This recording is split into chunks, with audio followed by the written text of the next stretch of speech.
Today's the early hours of December the 2nd, Wednesday morning, very, very early in the morning.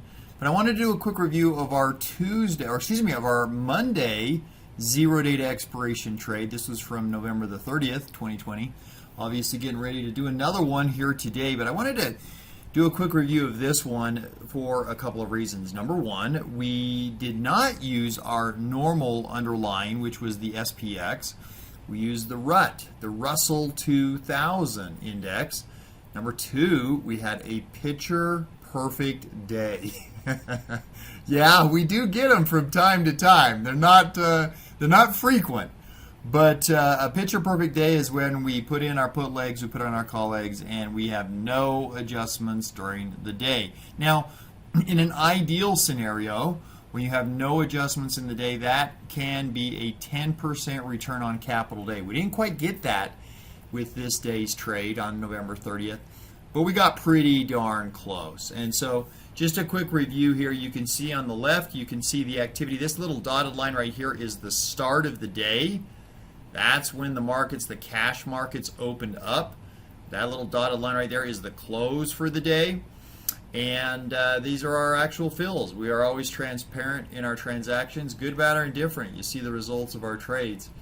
And this was the result of our trades here. You can see that at about 9:30 a.m., so about 2 hours into the trading day, right there we got our signal to sell our call legs.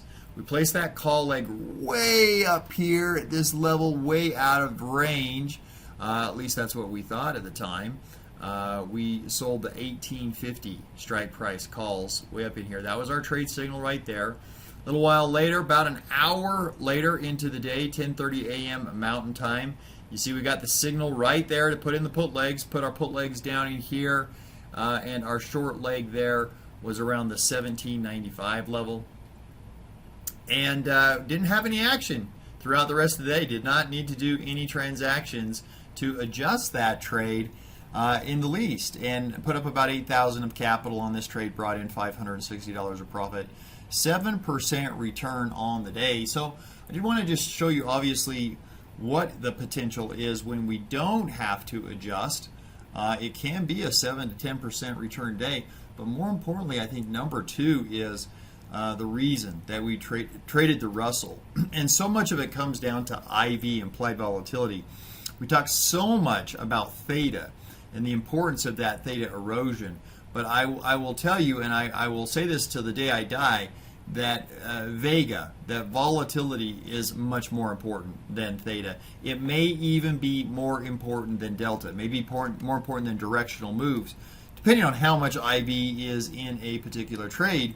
And we just didn't have the implied volatility in the SPX on this particular day to go trade it.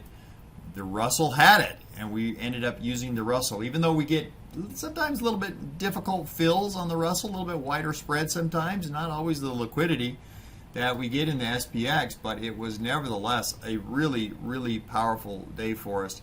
And a good example of why we want to do our research up front.